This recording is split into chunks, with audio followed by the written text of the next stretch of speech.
Page 6 now. The Obama family vacation. The Obamas are on their summer vacation on the Massachusetts island of Martha's Vineyard.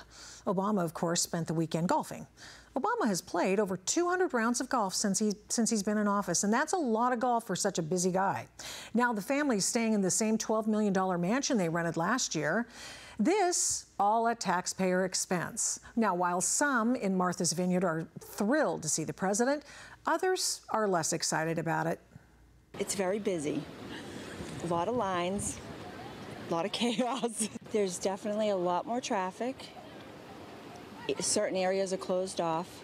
If you wanted to go to a certain place and the president was going there, it's closed off, so you can't go there. Obviously, he has a right to vacation, but we don't know how bottleneck things are going to get. It's okay. I mean, I think he shuts down, it causes some traffic problems and all that stuff, but it's okay with me. I'm leaving Sunday, so it's not going to bother me too much. The Obamas will be there for 2 weeks, so these people can look forward to 2 more weeks of chaos, which is more than 4 times the length of the average American vacation, 2 weeks. And this trip ain't going to be cheap. It's going to cost us millions of dollars, just like all the other family trips before this. And no, the Obamas didn't fly coach to save us any money. Of course not. They fired up their carbon monster, Air Force One. Whatever happened to global warming? Joining me now from Southern California, author, speaker, strategic consultant, and Daily Ledger contributor TJ O'Hara. And TJ, speaking of environment, oh, the environment, oh, the environy. New Mexico governor bashes the EPA for flooding a river with toxic waste. Tell us about that. Well, thank goodness the president didn't vacation in Durango. He wouldn't have any drinking water. The EPA apparently ran out of regulations to impose, and they decided to take matters into their own hands. And this is one of those times when the old phrase applies, it's better to leave well enough alone. They went into a gold mine that hadn't been operational for nearly 100 years. And in the course of that, accidentally released a lot of heavy metal product into what was called Cement Creek, which ran then into the Las Animas River, which happens to supply the water to Durango. So they let 24 hours pass, and I think that's what aggravated the governor. It's almost as if they were hoping the Orange River, as it turned, wouldn't be noticed by anybody. And the irony is, when you think about it, what's going to happen now that this was caused by the EPA? Are environmentalists going to go after the EPA as they do any private sector company that would do something like this? Is the president going to instruct the Department of Justice to perhaps pursue criminal negligence charges against somebody from the EPA? Or is he going to maybe pick up his pen and his cell phone and draft an executive order that shuts down the offending agency?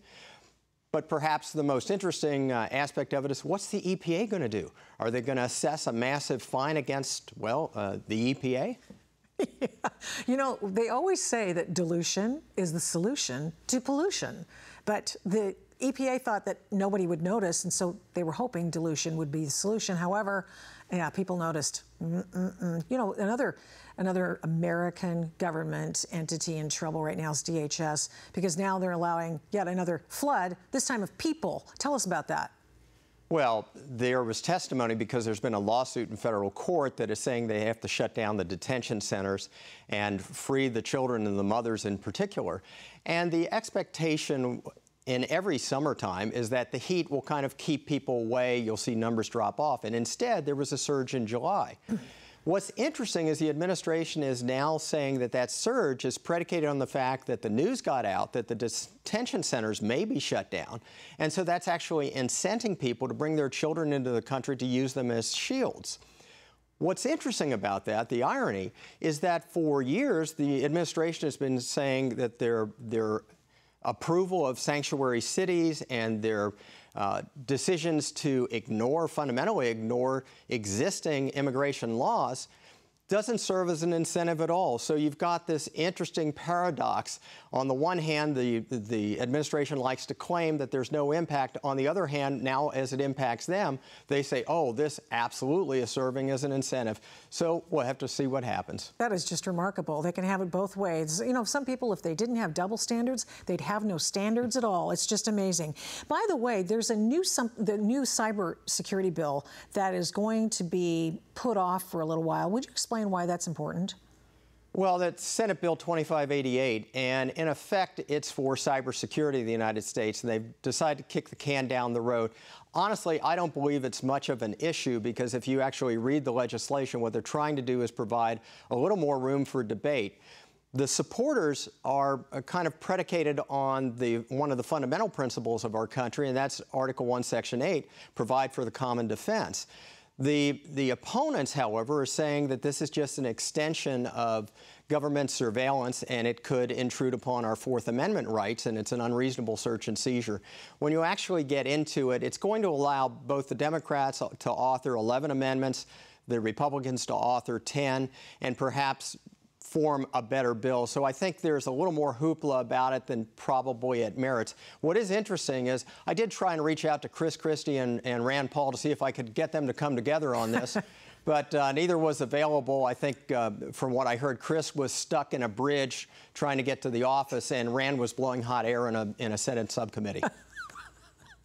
That's an allusion to the GOP debate. That was pretty awesome, by the way. A University of Illinois professor's got some problems. Can you explain what's going on there?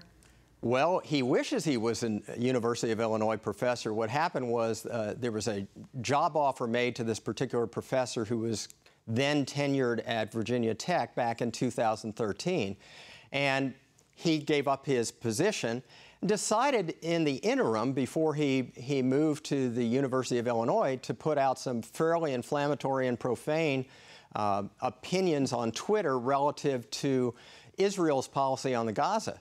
Well, the University Board of Trustees came back and said, we're not going to go forward with this offer. So now there's a lawsuit, of course. He's arguing that it's a violation of his First Amendment rights. And I think in all likelihood that you can certainly at least see that argument, because just like we have a Miranda warning that says you have the right to remain silent, anything you say can and will be used against you in a court of law, the First Amendment for people like this basically says you have the right to remain silent, but you can say stupid things, but they may be held against you in the court of society opinion. There you go.